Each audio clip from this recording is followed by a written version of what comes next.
Assalamualaikum warahmatullahi wabarakatuh. Apa kabar sahabat muslim? Semoga sahabat muslim selalu diberikan kesehatan dan dilimpahkan rezekinya oleh Allah Subhanahu wa ta'ala.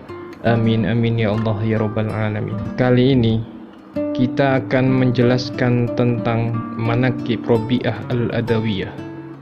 Rabi'ah al-Adawiyah adalah sedikit dari ulama sufi perempuan yang sangat disegani dalam sejarah peradaban Islam. Pemikiran dan perilaku spiritualnya terus dikaji hingga hari ini.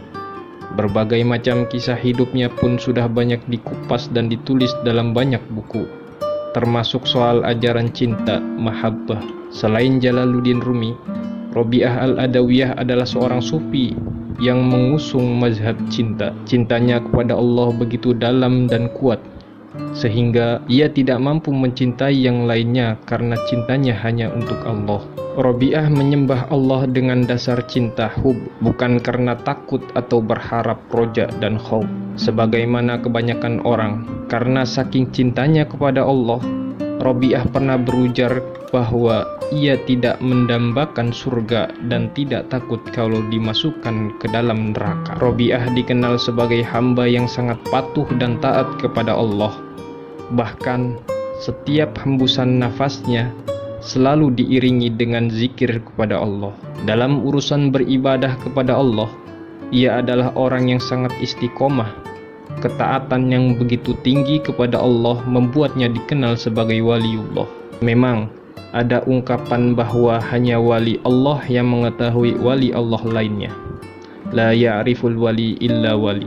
Tapi sebagaimana yang dikemukakan Syekh Zarruq, setidaknya ada 3 sifat yang dimiliki seorang wali. Pertama, mengutamakan Allah. Yang kedua, hatinya berpaling dari makhluknya. Dan yang ketiga, berpegang teguh kepada syariat Nabi Muhammad SAW dengan benar. Jika merujuk pada indikator ini, maka Rabi'ah adalah memang seorang waliullah.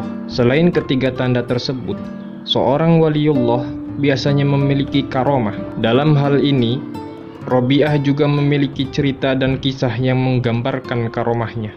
Berikut adalah sejumlah karomah yang dimiliki oleh Rabi'ah al-Adawiyah. Pertama, ketika Rabi'ah sedang jalan-jalan di sebuah pegunungan, ada banyak binatang buas yang mendekatinya. Anehnya, binatang-binatang tersebut tidak menyerang Rabi'ah dan sangat jinak kepadanya. Mereka bermain bersama. Tiba-tiba Hasan al-Basri muncul dan mendekati Rabi'ah. Seketika binatang-binatang buas tersebut menampakkan wajah buasnya dan pergi meninggalkan Hasan al-Basri. Yang kedua, suatu hari Rabi'ah melakukan perjalanan haji ke Baitullah Mekah dengan menaiki unta. Di tengah jalan, unta yang dinaiki tersebut mati.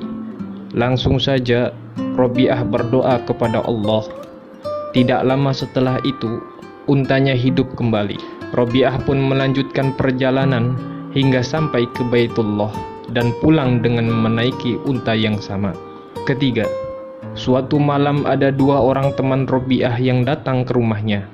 Mereka hendak melakukan diskusi bersama dengan Rabi'ah. Naasnya, rumah Rabi'ah tidak memiliki lampu penerang.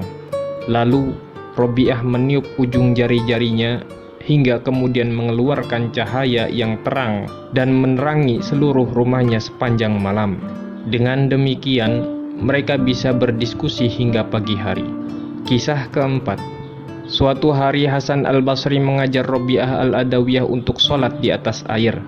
Rabi'ah merespon ajakan Hasan itu dengan sebuah jawaban yang ketus. Bagi Rabi'ah, tidak perlu menunjukkan kemampuan spiritual untuk mencari kepopuleran duniawi. Tidak hanya itu, Rabi'ah kemudian melemparkan sajadahnya dan terbang di atasnya. Ia mengajak Hasan untuk naik di atas bersamanya, sehingga lebih banyak orang yang mengetahuinya daripada hanya sekedar sholat di atas air. Hasan mengetahui jawaban yang diutarakan Rabi'ah itu adalah sindiran. Itulah sekilas kisah Rabi'ah al-Adawiyah. Semoga dapat bermanfaat bagi kita semua, khususnya kaum wanita. Wallahu a'lam bishawab. Wassalamualaikum warahmatullahi wabarakatuh.